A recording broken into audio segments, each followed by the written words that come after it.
Mathilde Larère, pétroleuse de Twitter, historienne hors pair. Pour la Noël, vous sortez donc le livre qu'il faut, Guns N' Roses, les objets des luttes féministes. Trop souvent, quand on fait l'histoire du féminisme, on traite de l'histoire du droit de vote, de l'histoire du droit à la libre disposition de son corps, de la lutte contre les violences sexuelles et sexistes, mais on ne parle pas forcément des luttes des travailleuses pour leurs droits comme travailleuses et pour leur place dans le monde du travail en tant que femmes. Attention, trigger warning. Et en fait, ça permet de faire un petit chapitre pour expliquer que le fantasme de la castration n'est pas un fantasme de femme, est un fantasme de misogyne.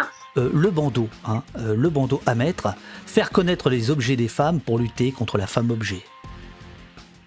Purée, mais c'est trop bon!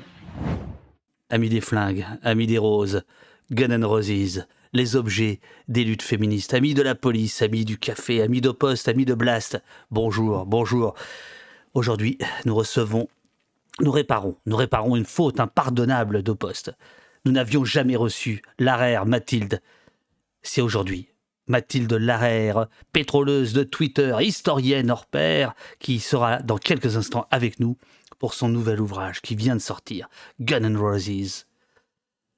Les objets des luttes féministes. Larère Mathilde, vous êtes historienne, pétroleuse de Twitter, néoconvertie à Mastodon depuis 3 jours, bravo à vous. Vous êtes fumeuse de cigarettes électroniques, on l'a vu tout à l'heure. Vous êtes la reine de l'histoire éclectique. On vous doit des chroniques chez Politis, chez Arrêt sur Image. Vous êtes auteur, autrice, comment tu dis ? Autrice. Pourquoi on ne dit pas auteur ? Avec un E. Ah non, mais à hauteur. Oh, je sais pas, c'est parce que c'était le mot avant, hein, autrice. C'est plus joli, autrice ? Avant qu'on masculinise la langue, donc je reprends l'ancien mot. Ah ben moi j'adore autrice, mais je savais pas pourquoi. Maintenant je le sais, d'accord, très bien. Alors vous êtes autrice de beaucoup de livres, et notamment de celui-ci. Oh si, quand même, là, ça commence à faire. Ouais. Après, il y a des livres collectifs. Hein. C'est ça. Des fois, je ne suis pas la seule à les écrire, ça aide. Hein. Ça aide.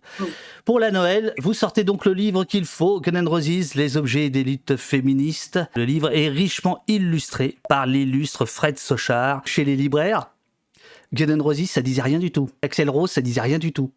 Ah, pour le groupe. Ouais, c'est clair. Autant Rage Against the Machine, là les gens les connaissaient, mais Guns N' Roses, moins.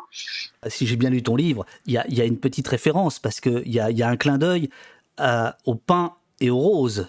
Bread and Roses. Nous sommes en 1910, écris-tu, l'inspectrice du travail Helen Todd du Club des femmes de Chicago, un club féministe, va dire voilà, on veut du pain et des roses, et donc ça c'est page 151, et ça a du sens pour toi. Le truc auquel je fais toujours attention quand je fais de l'histoire du féminisme, c'est de ne pas oublier les luttes des travailleuses dans l'histoire du féminisme, parce que je trouve que trop souvent, quand on fait l'histoire du féminisme, on traite de l'histoire du droit de vote, de l'histoire du droit à la libre disposition de son corps, de la lutte contre les violences sexuelles et sexistes, mais on ne parle pas forcément des luttes des travailleuses pour leurs droits comme travailleuses et pour leur place dans le monde du travail en tant que femmes. Or, pour moi, ça relève totalement du féminisme et donc j'essaie toujours à un moment de rappeler toutes ces luttes des travailleuses. Et la lutte Bread and Roses, c'est une lutte d'ouvrières états-uniennes, du nord des États-Unis, des grosses manufactures textiles des États-Unis, et qui se sont battues suite à une réduction dégueulasse de leur salaire. En fait, on avait baissé leur temps de travail, c'était une loi qui diminuait le temps de travail des femmes. C'est ça. Et les patrons avaient répercuté cette baisse de 2 heures du temps de travail sur le salaire, alors que normalement, la loi impliquait que c'était baisse du temps de travail, mais à salaire constant. Et donc, elles ont débrayé et commencé une grève suite à cette pratique dégueulasse du patronat des manufactures de Chicago, et par un processus un peu complexe, il ne faut rien exagérer, mais que j'explique dans le bouquin. Cette grève a été appelée la grève des Bread and Roses parce que, en fait, ce qu'elle disait, c'est on veut le pain et les roses, c'est-à-dire qu'elle voulait pas seulement bien bouffer, il s'agissait pas seulement de survivre, si on peut dire, mais il s'agissait d'avoir la beauté de la vie, la douceur de la vie, la couleur de la vie, la joie de la vie. C'est un peu fromage et dessert, si tu veux. Donc, Eh bien, ton bouquin, c'est fromage et dessert. C'est-à-dire que en fait, on dévore les luttes féministes depuis, on va dire, la Révolution, mais il y a une joie d'écrire de ta part, et donc pour nous de lire, il y a une espèce de bon esprit qui se dégage du bouquin, qui est entre ta manière d'écrire et les dessins de Sochard, qui est très chouette. C'est pour ça que Bren and Roses me semble être éclairant par rapport à ta démarche, quoi. Voilà. Et je pense que ça rend compte aussi du mouvement féministe, parce que le mouvement féministe, il est quand même vachement péchu. Ces dernières années, moi, je trouve que les manifs dont on rentre le plus boosté, ou vraiment quand on prend la bière après, c'est pas parce que c'est pour se réchauffer après avoir piétiné derrière, c'est un peu vache que je vais dire, mais le camion merguez. Mais je veux dire, on a chanté, on a dansé, il y a plein d'énergie dans le mouvement féministe, et je pense que c'est ça qui transparaît aussi, quoi. Je préférerais, puisqu'il fallait choisir un angle, écris-tu, ne retenir que les objets qui ont un lien avec une lutte, qu'ils en soient l'emblème, le symbole, qu'ils en soient la cible, qu'ils soient utilisés ou détournés en matériel de lutte. Voilà le début du bouquin. Alors, tu démarres avec la barricade. Ah, ça, t'aimes ça, la barricade. Armons-nous. L'histoire, les femmes et les flingues. Donc là, cette fois-ci, les guns. C'est une histoire complexe. C'est une histoire complexe parce qu'on les a tenus à l'écart, alors des barricades, en tout cas de la part de combat des barricades, et on les a très clairement tenus à l'écart des armes, que ce soit dans les combats militaires, dans la guerre, ou même dans les combats révolutionnaires. Mais elles n'ont eu de cesse de se battre pour récupérer ce double droit au combat révolutionnaire et à la guerre aussi. Et en fait, c'est quelque chose que... Alors évidemment, si on raconte quand on fait l'histoire du féminisme, donc c'est pas... Quand on connaît l'histoire du féminisme, c'est pas neuf, hein, mais souvent les gens ne savent pas que les femmes ont d'abord réclamé le droit de porter des armes avant de vraiment réclamer le droit de déposer un bulletin dans l'urne. À la tribune de la Société fraternelle des Minimes, ce 25 mars 1792, en 4e de la liberté, Anne-Joseph Théroigne s'adresse aux citoyennes de l'Assemblée mixte qui lui fait face. « Armons-nous, nous en avons le droit, par la nature et même par la loi. » Et alors, il y a une barricade qui t'intéresse pas mal, c'est celle de la Commune, dont tu dis qu'il y a un petit mystère, la fameuse barricade des femmes. Je fais référence à une gravure qui, résultat, n'est pas dans le bouquin, parce que c'est pas un bouquin qui est illustré par des tu l'as dit, hein, par des images d'époque, mais qui est illustré par des dessins de Fred Sochard. Et donc, je suis partie de cette image parce qu'en fait, elle est devenue une espèce de mythe, comme s'il n'y avait eu qu'une seule barricade de femmes pendant la Commune, avec pour effet d'abord de reconnaître qu'il y a des barricades de femmes, donc très bien, mais en même temps, de nier, d'invisibiliser le fait qu'il y avait des femmes sur toutes, enfin pas toutes, mais sur de grand nombre de barricades. Comme si on voulait bien resserrer les femmes sur une barricade pour nier leur présence sur les autres. Donc c'était une bonne accroche parce que cette histoire de la barricade de la Commune, elle est à la fois révélatrice du rôle des femmes dans les combats et en même temps des discours sur ces femmes dans les combats et des processus d'invisibilisation des femmes dans les combats. Parce que des fois, quand on veut invisibiliser les femmes, il suffit d'en montrer une ou deux bien... Voilà, vous les avez vues, vous êtes contents. Alors qu'en fait, il y en a plein qui sont invisibilisés par ces femmes que l'on met en évidence. Tu n'en parles pas dans le livre, mais certains disent par exemple que Louise Michel aurait... sa stature tellement énorme aurait invisibilisé les autres ambulancières, les autres femmes. Tu es d'accord avec ça ? Là, c'est juste un petit point d'histoire, comme ça, entre nous. Hein. Oui, c'est vrai, mais c'est pas de la faute de Louise Michel, même si Louise Michel a beaucoup travaillé à sa propre image. Mais le fait est que trop souvent, elle est l'arbre qui cache la forêt. Et évidemment, je ne peux être que contente que Louise Michel soit connue, mais ça serait bien qu'on connaisse aussi Dmitriev, Lemel. De toute façon, le problème, c'est que la façon dont on raconte l'histoire en général repose un peu sur la recherche de grands hommes ou de grandes femmes maintenant, c'est la nouveauté, mais c'est un processus de récit et de compréhension de l'histoire qui invisibilise les foules, les masses, les groupes, les collectifs. Or, en fait, il y a toujours des collectifs et c'est important de leur redonner leur place dans l'histoire. Les armes et les femmes, tu dis qu'en fait, elles vont le revendiquer, elles vont revendiquer le fait de pouvoir utiliser pour monter sur les barricades, pour faire la révolution, qu'elles vont l'avoir plus ou moins, mais c'est un peu compliqué, et qu'en fait, il faudra attendre, il faut passer les 2 guerres mondiales pour que la République française accepte de confier des fusils aux femmes. Disons que l'arme, elle n'est pas associée à la féminité dans les imaginaires. La femme donne la vie, elle ne doit pas donner la mort, gna gna gna, tout ça, bon bref. Donc les armes... La vie, t'appelles ça gna gna gna, toi? Non, j'appelle ça... Non, ce que j'appelle gna gna gna, c'est cette association en permanence de la femme à la maternité. Vas-y, en plus, la place que ça donne à celles qui n'ont pas d'enfants. Bien sûr. Mais, donc c'est plutôt ça, parce que c'est un imaginaire qui nous enferme du fourneau au berceau, d'une certaine façon, tu vois. Bien sûr, bien sûr. Et c'est vrai que les armes ne rentrent pas dans cet imaginaire de la femme douce, comme la violence de façon générale. Hein. Il y a un impensé autour de la violence des femmes. C'est aussi, ce qui explique aussi que les femmes devant la justice soient jugées différemment et questionnées différemment par les juges. Donc tout ça fait un continuum en fait. Alors parmi les objets que tu prends, parce qu'on se balade au gré des... J'ai oublié de le dire, mais au gré des chapitres. Donc tu as un premier chapitre qui est pour la rue, c'est pour ça qu'on parle des barricades. Là, on va parler d'un autre objet. Un autre pour l'égalité des droits, donc les objets autour de la bataille pour l'égalité des droits. Ensuite, les objets pour son corps, pour le corps de la femme, pour le travail, la garde-robe et évidemment, pour finir... On en parlera tout à l'heure, le cadeau que tu nous fais à nous, les garçons. De temps en temps, on est au XVIIIe siècle, au XVIIe siècle, et de temps en temps, on est aujourd'hui. Alors, par exemple, on a à page 31, le kit de colleuse. Donc, magnifique. Il est bon, ce Sochard, c'est incroyable. Il est absolument excellent. Il est magique. Hein. Le kit de colleuse, matériel constitué de colle, pinceaux, feuilles sur lesquelles sont inscrites des lettres utilisées par les colleuses contre le féminicide. Sur cet objet, comme sur tous les autres, je les ai choisis parce qu'ils ont une histoire.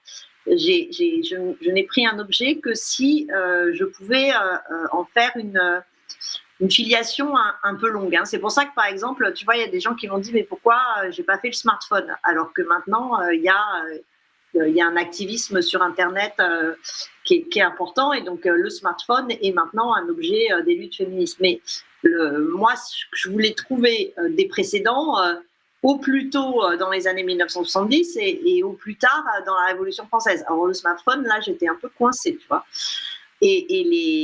Pour les kits de colleuses, pour les collages Stop Féminicide, certes, il n'y a pas de collage Stop Féminicide avec cette forme particulière qui est une lettre par feuille A4. En revanche, il y a une histoire très longue des affiches féministes. Donc, je l'ai choisi parce que justement, il y avait cette possibilité de faire cette histoire longue de la guerre des murs menée par les femmes.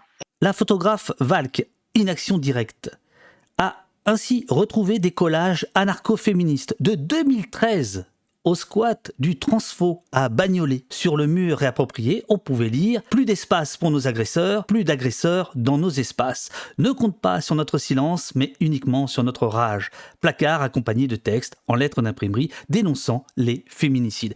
Voilà, et puisqu'effectivement, derrière chaque objet, en fait, évidemment, tu es historienne, Mathilde, donc tu retraces l'histoire de l'objet, tu nous mets même des bibliographies, tu nous mets tout ce qu'il faut pour aller vérifier tes trucs. Valka est non seulement évoqué, mais elle avait envoyé des liens sur d'anciens articles, sur d'anciennes photos qui montraient tout ça et qui permettaient finalement d'aller chercher une origine plus ancienne que l'origine autoproclamée des collages Stop Féminicide par Marguerite Stern. Combien de rues portent le nom d'un homme? 56%, 76%, 96%, 100% Ce que tu racontes, c'est quand même ce que ça signifie finalement, ces femmes en lutte dans la rue. Tu dis des rues de facto dangereuses aussi, où l'on enjoint les femmes à la modération, la discrétion, la prudence, la présence furtive ou sinon en compagnie d'hommes protecteurs. Eh bien, stop, écris-tu. Ah, parce que t'es... La rue, de toute façon, la rue, on a eu de cesse de mettre les femmes à l'écart de la rue parce que et ce qui était une réalité avant la Révolution française, mais qui s'est accentué avec la Révolution française, parce qu'en plus, ça a été conceptualisé et théorisé, ce qu'on appelle la théorie des sphères séparées. Donc, il y aurait deux sphères, la sphère publique, la sphère privée. La sphère publique qui serait réservée aux hommes, et la sphère privée dans laquelle les hommes peuvent évoluer, mais qui est celle qu'on laisse aux femmes, avec parfois des discours de type « certes, elles sont exclues de la sphère publique, mais ce sont les véritables reines de la sphère privée ». La belle affaire. Et donc, cette exclusion de la rue est une exclusion d'abord politique. C'est aussi une exclusion pour le monde du travail. Moi, je reviens toujours au monde du travail, mais on a beaucoup favorisé le travail des femmes à la maison en les excluant. Alors là, c'est pas la rue, mais des usines et des manufactures, alors que au bout du compte, on sait que le travail à domicile est un travail qui est beaucoup plus long. Souvent, les horaires de travail les plus longs sont à domicile, dans des conditions d'hygiène qui se dégradent, alors que sous la pression de la loi, il faut quand même améliorer les conditions d'hygiène dans les manufactures et dans les usines. Et puis surtout, c'est un travail complètement isolé, alors que à l'usine, les ouvrières, elles pouvaient créer des collectifs, elles avaient des sociabilités, des solidarités. Donc voilà, on a essayé de mettre les femmes à l'écart, et que par ailleurs, les hommes sont habitués et autorisés et comme légitimés à se mouvoir dans l'espace public, alors que les femmes, beaucoup moins. Et à cela s'ajoute que dans ce contexte, les rues ont été et sont toujours dangereuses pour les femmes, et un certain nombre d'entre elles, à chaque fois qu'il y a des enquêtes là-dessus, craignent parfois de se balader. Alors, il y a non seulement une question d'espace, mais une question de temps. La nuit, la rue, la nuit est particulièrement inquiétante pour les femmes, ce qui est absolument scandaleux. Il n'avait pas peur le soir en rentrant en salle? Un petit peu. Vous avez toujours eu peur? Oui, quand je rentre tard, oui. Si, j'ai peur. N'importe quand et n'importe où. Je suis pas très rassurée. Vous n'avez pas peur de vous faire attaquer la nuit? Ça fait rien. Comment ça fait rien? Oh, ça fait rien. On meurt qu'une fois, vous savez. Les collages de nuit sont aussi une façon de se réapproprier la rue, qui n'est pas nouvelle. Il y a des manifs dans les années 70, à la fois en France et en Angleterre, derrière le slogan « La rue est à nous » et la rue et la nuit sont à nous. Il fait encore nuit, elles sortent et frissonnent, le bruit de leurs pas dans la rue résonne. Écoutez, brûler leurs sabots, voilà les ouvrières d'usine. Écoutez, brûler leurs sabots, voilà qu'arrivent les peines sardines. Un jour tout ensemble, ces fameuses se lèvent, à plusieurs milliers se mettent en grève. Écoutez le bruit de leurs sabots, écoutez gronder leur colère. Écoutez le bruit de leurs sabots, c'est la grève des sardinières. Alors moi je te vois bien avec ton blouson de cuir, ta cigarette. Ouais, je me vois bien aussi. Je te vois bien sauter là sur une grille, tac. Non? Mais surtout que j'en ai fait pas mal des collages quand j'étais militante politique. Pendant longtemps, les collages de nuit, des affiches électorales, c'était réservé aux hommes. Ça faisait partie du roman militant un peu masculiniste, en tout cas un peu macho des partis politiques. Moi, je ne vois pas du tout pourquoi les nanas ne pourraient pas aller coller des affiches. C'est assez marrant de coller des affiches. Il y a une espèce d'adrénaline qui n'est pas désagréable. Et puis voilà, c'est effectivement la guerre de la rue, la guerre de l'espace, prendre le mur au parti opposé, ça fait partie du jeu. Je voudrais quand même revenir sur le sondage. Le sondage, donc le résultat est arrivé. 96% des voix publiques portent le nom d'un homme. Alors, je pense que alors le chat te dit que c'est un petit peu moins... Le dernier que j'ai vu était un peu meilleur parce qu'en voilà. fait, il y a eu mais après, je confonds aussi. À Paris, il y a eu malgré tout quelques avancées. Alors, ce qui est drôle, c'est que les femmes, elles se retrouvent avec les squares ou les nouvelles voies ouvertes, parce que c'est assez compliqué de renommer des rues. ce qui serait drôle, c'est de voir en kilomètres de voie publique. Ah oui, Non, mais tu vois, ah oui, t'as raison. mais oui, parce que- Il y a beaucoup de femmes qui ont des impasses et des hommes qui ont des boulevards, mais quoi. oui, mais C'est c'est ça. vrai, en plus. Il y a beaucoup de femmes qui ont des impasses ou des petites voies qu'on La va ruelle. creuser. Mais ouais, mais c'est vrai. C'est vrai, ou des squares. Il y a pas mal de squares, parce que comme on crée des squares, on leur donne des noms de femmes. C'est comme pour les lignes de métro. Enfin, les stations de métro, c'est difficile. En revanche, pour les lignes de tramway, c'est quasi paritaire, voire plus de femmes. Parce que comme c'est des nouvelles stations qu'on ouvre, là, on peut leur donner un nom. Mais transformer, je sais pas moi, par exemple, moi, voilà, j'aimerais transformer la station Luxembourg en station Jeanne de Rouen. Bah, là, c'est plus difficile parce que Luxembourg, c'est tellement ancré dans les habitudes que les gens n'ont pas envie qu'on change le nom. Ça a été long, par exemple, de rajouter Marie Curie à la station Pierre Curie. Mais tu vois, par exemple, quand j'ai lu ce chiffre-là, je suis tombé de mon canapé, quoi. Et je suis aussi tombé de mon canapé, je te le dis franchement, en me disant, mais comment se fait-il que moi, en tant que mec, je jamais repéré ça, que les noms de En rue fait, étaient autant... tu as la réponse dans ta question. Vas-y. En tant que mec. Bah c'est ça. Mais ça va Ah ouais, pas. c'est ça. Mais ça, c'est pas possible. Bah c'est pour ça qu'il est génial, le bouquin. On reste quand même dans le chapitre pour la rue, et il y a le journal. Le journal qui est quand même un objet de lutte, toujours et encore. Publication périodique donnant des informations ou des opinions sur les nouvelles politiques sociales, économiques. Chaque grande vague du féminisme s'est accompagnée de journaux. Est-ce que tu pourrais nous en donner quelques-unes comme ça pour mettre l'eau à la bouche, hein. En général, ce que tu lis très souvent, c'est La Fronde et le premier journal 100% écrit par des femmes, composé par des femmes, etc. La Fronde étant le journal de Marguerite Durand, qui est une journaliste de la fin du 19e siècle et du début du 20e siècle. Et La Fronde est effectivement un journal très intéressant dans l'histoire du féminisme et qui a comme particularité que... c'est un journal qui se voulait généraliste, tout en parlant des femmes et des questions féministes en son sein, mais qui avait une ambition généraliste, alors qu'à ce moment-là, la presse généraliste faisait très peu de place aux femmes. Mais moi, j'aimerais parler de ceux d'avant, qui sont moins connus et qui pourtant sont, avant La Fronde, des journaux 100% rédigés, composés, dirigés, vendus par des femmes, Ouais. et notamment le journal des femmes de 1848, Jeanne de Rouen, Eugénie Goyer, Désirée Gay, et qui est un journal tout à la fois socialiste et socialiste de l'époque, pas socialiste de maintenant. C'est un journal qui est créé dans l'enthousiasme et la brèche que crée le champ des possibles couvre la Révolution de 1848, Ouais. et qui est un journal absolument magistral, à la fois d'idées sociales et d'idées sociales très radicales, et en même temps d'idées féministes, même si le mot féminisme n'existe pas encore à l'époque.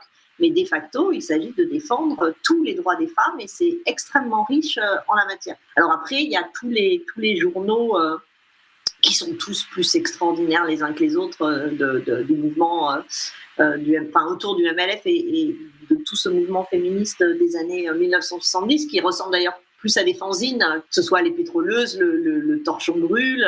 À chaque fois, ils sont à peu près tous en ligne, donc c'est très facile de les consulter. Ils sont d'une impertinence, ils sont d'une drôlerie, ils sont en même temps d'une radicalité extraordinaire. Alors là, j'étais déjà tombé de mon canapé, donc je sais pas où j'étais quand j'ai lu ça. J'ai trouvé ça extraordinaire. Interview de Marguerite Durand lors du lancement de La Fronde dans la presse le 4 décembre 1897. Dès demain, les murs de Paris et de la France seront recouverts d'affiches éclatantes. On y lira La Fronde, grand journal quotidien dirigé, administré, rédigé, composé par des femmes. Et au-dessous, cette proclamation. Les femmes forment en France la majorité de la population. Des millions de femmes, célibataires ou veuves, y vivent sans le soutien légal de l'homme. Les femmes paient les impôts qu'elles ne votent pas, contribuent par leur travail manuel ou intellectuel à la richesse nationale et prétendent avoir le droit de donner officiellement leur avis sur toutes les questions intéressant la société et l'humanité dont elles sont membres, comme les hommes. La Fronde, journal féminin et féministe, on est donc en 1897, sera l'écho fidèle de leur approbation, de leur critique, de leur juste revendication. Boum ! Marguerite Durand, elle a des côtés bien badass, mais non, Non, c'est un très beau texte. C'est un très beau texte. Moi, j'aime bien la fin quand, il y a un moment, le journaliste dit mais ça s'appelle la fronde, c'est quand même pas bien. Une fronde, c'est pour lancer des cailloux. Puis elle dit bah ouais, bah s'il faut, bah ouais. Dans l'ouvrage, il y a comme ça des facsimilaires, enfin des reproductions plus exactement de soit d'extraits d'articles, soit d'interviews. Et là, c'est le cas. Il y a un petit truc qui m'a chagriné, c'est page 59. On passe de la fronde au manifeste Femmes à la Une, manifeste du collectif Prenons la Une du 2 mars 2014. C'est pas le manifeste qui m'a chagriné. C'est de me dire, mais finalement, un siècle plus tard, des femmes sont encore obligées de dire il faudrait quand même qu'on puisse être non pas à l'écran ni à l'antenne mais en une, quoi, qu'on puisse participer au débat d'opinion, qu'on puisse être journaliste, etc. Est-ce que il n'y a pas des moments où tu as eu moi en tant que lecteur, j'ai un petit à ce moment-là, mais ça dure 2 secondes, hein, un petit moment de découragement, de dire merde, tout ça puis finalement c'est un éternel recommencement. Est-ce que toi tu ressens ça ou c'est une vue de l'esprit de ma part? Alors, je ressens 2 choses. C'est-à-dire qu'effectivement, il y a le côté putain, il faut remettre l'ouvrage sur le métier. Et en même temps, on va essayer de le voir de façon positive. Ça veut dire que les féministes, elles lâchent pas. On lâche pas. C'est-à-dire que même si les acquis sont en deçà de ce qu'on demande, sachant qu'il y en a quand même toujours un petit peu, cette espèce de permanence dans la veille, dans l'attaque, dans la revendication, à aucun moment on se résigne à une situation. Et cette espèce de constante dans le combat, même si ça montre que c'est difficile d'avancer, on peut le voir de façon positive. Moi, je suis toujours émerveillée du dynamisme sur ces 2 siècles que j'étudie des mouvements féministes. Je passe au chapitre Égalité des droits. Page 63, arrive l'urne. Tu nous dis que depuis la Révolution française, en effet, les différentes lois électorales ont systématiquement exclu les femmes des urnes, les députés successifs invoquant la séparation, tu en parlais tout à l'heure, des sphères publiques et privées et le monopole masculin de la première, ainsi que la supposée émotivité naturelle, entre guillemets, des femmes ou leur manque d'éducation. Et donc, il va y avoir une bataille et assez génial autour de l'urne, dont tu nous narres les meilleurs épisodes. C'est pas l'urne uniquement comme symbole. Il y a des femmes qui s'en sont pris à des urnes réelles. C'est ça. C'est ça qui. C'est ça que j'adorais, moi. Vas-y. Oui, en fait, dans le choix des objets, il fallait qu'à un moment il y ait vraiment l'objet, que ce soit pas juste un symbole. C'est ça. Et donc. En 1908, alors c'est à Paris. Le 3 mai. Il se trouve que c'est une élection municipale à Paris et que, au demeurant, une femme s'est présentée à cette élection municipale. Mais à côté de ça, d'autres féministes décident de troubler l'élection pour dénoncer l'exclusion des femmes. Et donc, elles vont se rassembler pas très loin de bureaux de vote et rentrer dans les bureaux de vote et en renverser les urnes. Culbuter les urnes, écris-tu. Culbuter, oui, parce que c'est comme ça que c'était dans le journal de l'époque. Donc, elles culbutent, mais de fait, elles foutent un grand coup de pied dedans. Elles avaient au début même envisagé de possiblement renverser de l'acide dans l'urne. Vous entendez, les amis, on est en 1908. Les échos, éco-fémino-terroristes vocaux, c'est là. Mais de toute façon, moi, c'est aussi pour ça que je fais cette histoire, c'est que tous les discours sur les néo-féministes, vous êtes vraiment très très radicales et très violentes. Heureusement, les gentilles avant, c'était pas comme ça, hein, genre une bonne féministe et une féministe morte. Et vous êtes vraiment beaucoup trop énervés. Et en fait, dès qu'on fait l'histoire du féminisme, d'abord, on se rend compte que le recours à des répertoires d'action illégaux et violents ont toujours existé, et que par ailleurs, l'attaque anti-féministe en mode vous êtes beaucoup trop violente alors que vos grands-mères qui défendaient les droits l'étaient beaucoup moins et résultat on les écoutait plus, c'est grand n'importe quoi, de toute façon on les écoutait pas plus, et que par ailleurs elles aussi elles étaient violentes. Donc il y a une récurrence dans les arguments opposés aux féministes. Donc elles ont envisagé de mettre de l'acide et elles y ont renoncé parce qu'elles craignaient aussi de blesser des gens et d'être blessées. Donc elles se sont contentées de culbuter les urnes. Elles l'ont fait dans plusieurs bureaux de vote avant de devoir arrêter leur action. Fred Sochard met en avant l'éventail qui est ici, dont tu parles. Ouais. Quel est cet éventail ? Oui, parce qu'en fait, dans ce chapitre, il n'y a pas que l'urne, il y a tous les objets des luttes autour du vote, parce que j'aimerais qu'il y ait en France un musée des luttes féministes. Pas seulement des luttes suffragettes, mais de toutes les luttes féministes. En fait, ce qui est très intéressant, si tu veux, c'est que entre le début du XXe siècle et la Première Guerre mondiale, les féministes ont essayé plein de répertoires d'actions différents pour dénoncer, en particulier l'exclusion du droit de vote, mais de façon générale, la façon dont les femmes étaient exclues de la scène publique et dont elles étaient, dans le Code civil, ramenées à un statut de mineure. Donc, elles ont essayé des formes illégales et violentes, renverser l'urne, brûler le code civil devant la place Vendôme. Après, elles ont essayé des formes plus légales. Elles se sont présentées aux élections, donc elles ont joué le jeu électoral. Et à la veille de la guerre, elles organisent un référendum qui, évidemment, n'est pas officiel, puisque c'est elles qui l'organisent. Et ce référendum, c'est est-ce que les femmes doivent voter oui, non ? Et le fameux éventail est un éventail qui a été fait au moment de ce référendum. Après le référendum, c'est un référendum qui se prononçait à une très très large majorité de oui pour le droit de vote des femmes. Et donc, il faut imaginer qu'à nouveau, en marge d'élections municipales, des femmes se sont organisées sur tout le territoire en posant des urnes, ils ont fabriqué des urnes et des bulletins et organisé tout un scrutin pour savoir si les femmes devaient voter ou non. Et cet éventail qui a été, qui est aussi une pub, parce qu'il y a un journal qui soutenait les nanas dans ce truc, ce journal a fabriqué ces éventails qui ont été distribués dans une manifestation qui a suivi le référendum. Et tout ça s'est ensuite arrêté parce que la guerre a mis fin à cette campagne. À propos de manifestations, autre objet, la couronne. Cercle de fleurs ou de feuilles que l'on dépose sur une tombe comportant un ruban avec une inscription pour exprimer son deuil, son hommage et ses regrets. Nous sommes le 26 août 1970. Elles sont une dizaine de femmes, des féministes, à traverser au pas de course la place de l'Étoile, bien avant les Gilets jaunes, à Paris en direction de l'Arc de Triomphe. En fait, elles veulent déposer une couronne sur la tombe du soldat inconnu, et sur cette couronne, il y a écrit à celle qui est plus inconnue que le soldat inconnu, sa femme.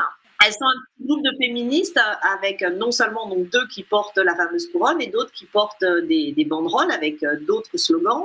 Elles ont choisi ce jour parce que c'est un jour de grève aux États-Unis, et donc c'est en soutien à cette grève féministe aux États-Unis. Et donc elles vont s'avancer jusqu'à la tombe pour essayer de déposer la couronne. Sauf qu'en fait, ce qu'on ne sait pas toujours, mais il y a un commissariat dans une des jambes de l'Arc de Triomphe. Donc tout de suite, les Condés en sortent, les arrêtent, d'ailleurs assez violemment, les fourrent dans des paniers à salade et les exfiltrent.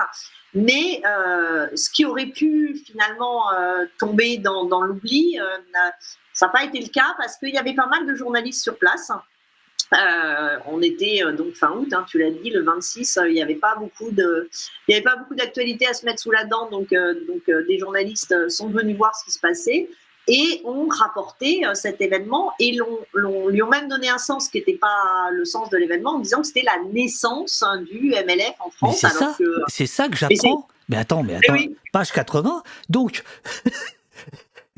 d'une gerbe de fleurs, on arrive à Mouvement pour la libération de la femme, donc MLF. En fait, c'est la presse qui donne ce titre-là à cette manifestation. C'est comme ça qu'il faut le comprendre.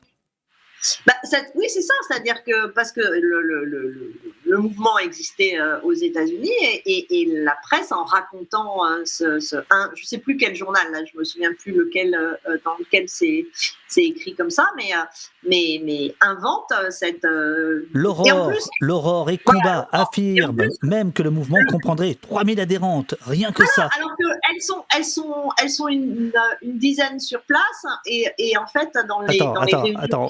Elles sont très peu aussi. Laisse-moi dire du mal des journalistes, j'adore ça, puisque tu rajoutes « L'aurore et combat affirment même que le mouvement compterait 3000 adhérentes, rien que ça », écris-tu, et vont jusqu'à inventer que les participantes auraient brûlé leur soutien-gorge. Vieux fantasme.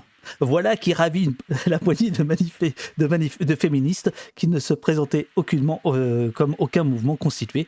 Mais puisqu'on leur en ferait un nom, des adhérentes et un baptême, autant l'accepter, à condition de passer du singulier, la femme, au pluriel. Autre chapitre, pour son corps, on va s'arrêter un petit peu, qui est le chapitre le moins léger, parce que c'est dur. Voilà. Surtout qu'en plus, ce qui est fou, c'est que le moment où je l'écrivais, j'écrivais un chapitre et je descendais manifester pour soutenir les États-Uniennes qui venaient de se faire voler leur droit à l'IVG par la Cour suprême. Donc, effectivement, à ce moment-là, l'actualité résonne dans tout ton travail. On pensait que c'était acquis, on pensait que c'était gagné, on pensait que c'était résolu. En fait, pas du tout. J'apprends que, interdit par le Code pénal de 1810, l'avortement n'en avait pas moins été toléré tout au long du 19e siècle. En fait, c'est quelque chose qu'on tend à oublier, mais au XIXe siècle, la France et les pouvoirs, enfin à la fois les pouvoirs économiques et politiques, sont malthusiens. C'est-à-dire qu'ils considèrent que une natalité trop forte est une source d'appauvrissement du pays. Et que dans les familles ouvrières, avoir trop d'enfants est une des causes de la misère des ouvriers. Ce qui est pour eux un moyen de ne pas se poser la question la plus évidente. Et si c'était la faiblesse des salaires qui était la cause de la misère ouvrière? Ah ben non, c'est parce qu'ils font trop d'enfants. C'est tellement plus facile de rendre les ouvriers responsables de leur propre misère sans interroger les politiques salariales et l'absence de politique sociale. Bref. Il y a ce discours malthusien. Résultat, on considère que les familles, surtout les familles pauvres, doivent faire moins d'enfants. L'avortement est effectivement toléré. Hein. On le voit quand des femmes ou des avorteuses, que la loi est plus dure avec les avorteuses qu'avec les avortés. Quand elles passent devant les tribunaux, eh bien, elles sont quasi systématiquement acquittées. Après la Première Guerre mondiale, la France n'est plus du tout malthusienne. Le discours est au contraire populationniste. Il faut faire des enfants.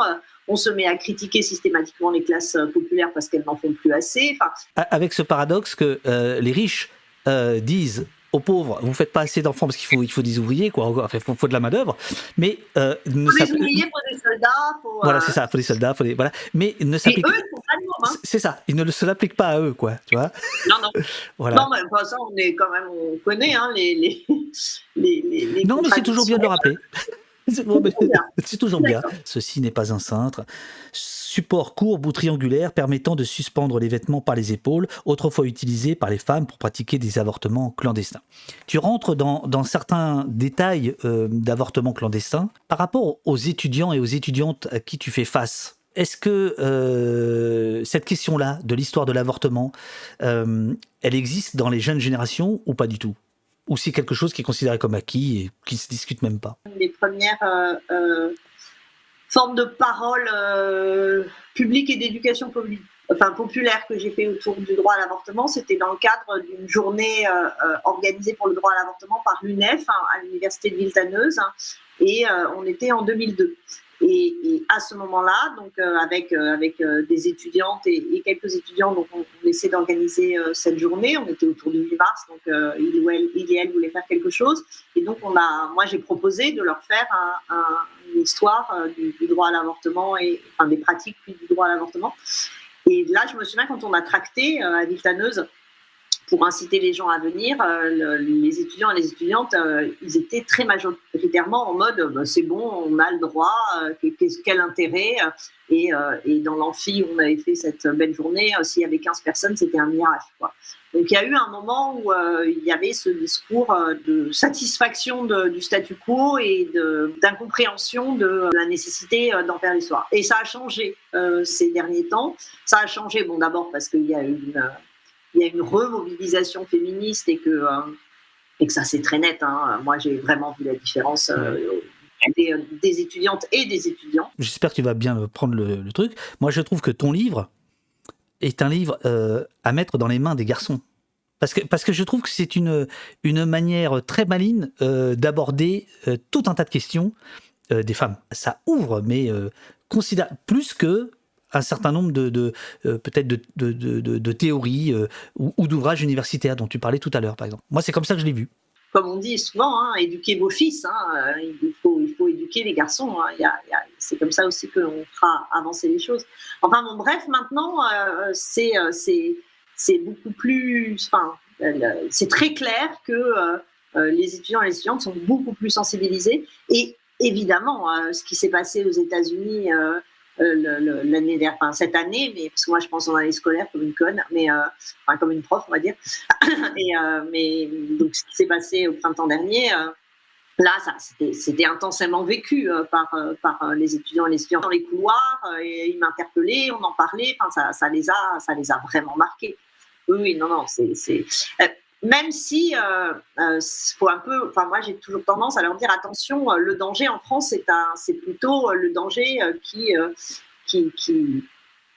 pèse sur le problème de l'accès, sur le fait que l'hôpital public est dans des logiques telles que, comme l'avortement n'est pas quelque chose qui rapporte à l'hôpital public, c'est pas ce qu'on met en avant, que en fait, c'est là-dessus qu'il faut qu'on soit extrêmement vigilant. Un discours comme celui de Zemmour, par exemple, sur les femmes, qui est complètement...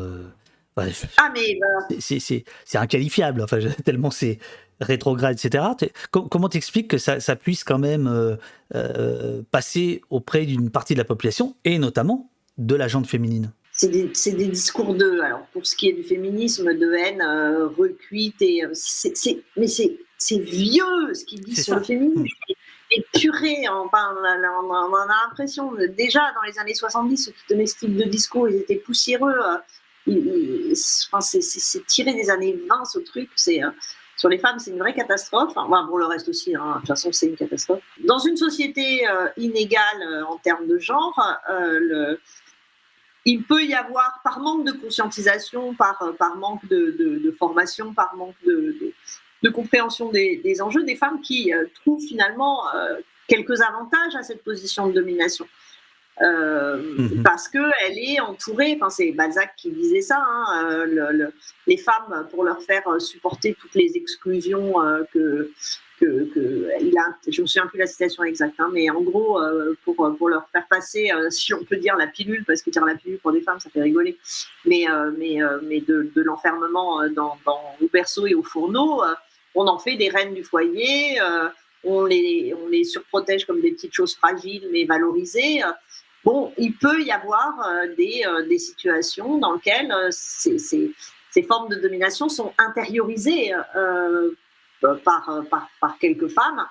Et voilà, et donc le but aussi des écrits féministes, c'est aussi pour ces femmes-là, pour ces jeunes filles-là, pour ces femmes âgées-là, peu importe, de leur dire attention, en fait, vous avez intériorisé des formes de domination, ce serait intéressant d'y réfléchir parce que en sortir, voilà, c'est pas immédiatement un manque de confort, une mise en danger, c'est au contraire la possibilité d'une émancipation, d'une liberté, d'une grande rigolade, d'une forme de pouvoir. Le chat te donne la citation de Balzac: la femme mariée est un esclave qu'il faut savoir mettre sur un trône. Sentier Battant te propose dans le chat le bandeau à mettre, faire connaître les objets des femmes pour lutter contre la femme objet. Purée, mais c'est trop bon! C'est génial! T'as vu ça? Mais c'est génial! Alors là, Sentier Battant, mais trop parfait. Exactement, c'est ça qu'il faudrait mettre. Attention, trigger warning. Alors, pour Éric Zemmour et pour les autres, la couillotine. La couillotine. Alors bon, cet objet, existe-t-il vraiment? Alors, il existe. Je veux dire, parce que là, on a bu tes paroles, moi, si on passe à la menace, ça devient compliqué. Alors, on t'écoute. La couillotine. Alors, d'abord, je t'explique pourquoi j'ai mis la couillotine. Voilà. En fait... et là, j'aime bien parce que tu te recoiffes, tu te redresses, genre... Ouais. C'est bien le langage corporel. Très bien. Moi, j'aime bien la couillotine. En fait, tu sais, je suis sur Twitter, et je ne t'apprends pas que Twitter est un monde... c'est pas exactement les bisounours, hein. Donc, des messages... sexiste, misogyne, mascu, je peux m'en prendre, mais des bonnes pelletées. Alors là, des fois, parfois, je réponds pas, je bloque. Parfois, je décide de répondre, j'argumente pas, ça sert à rien face à des messages de haine, on va pas prendre de temps, ça va être donc de troll, tout ça, bref. Et dans ce cas-là, j'ai deux stratégies. La première stratégie, qui est la plus douce, si l'on peut dire, c'est que j'envoie une carte de désaveu de Sandrine Deloff. Et envoyer une petite couronne trop mimi, choupi-choupi, avec à l'intérieur bois mes règles ou un truc comme ça c'est la première réponse. Et l'autre, quand vraiment ils m'embêtent, je leur envoie la photo de l'œuvre d'art de Michel Antaki, la fameuse couillotine. Je l'ai toute préparée dans mon téléphone, comme ça quand quelqu'un m'emmerde, paf, couillotine. La couillotine. Oh la vache. Oh merde.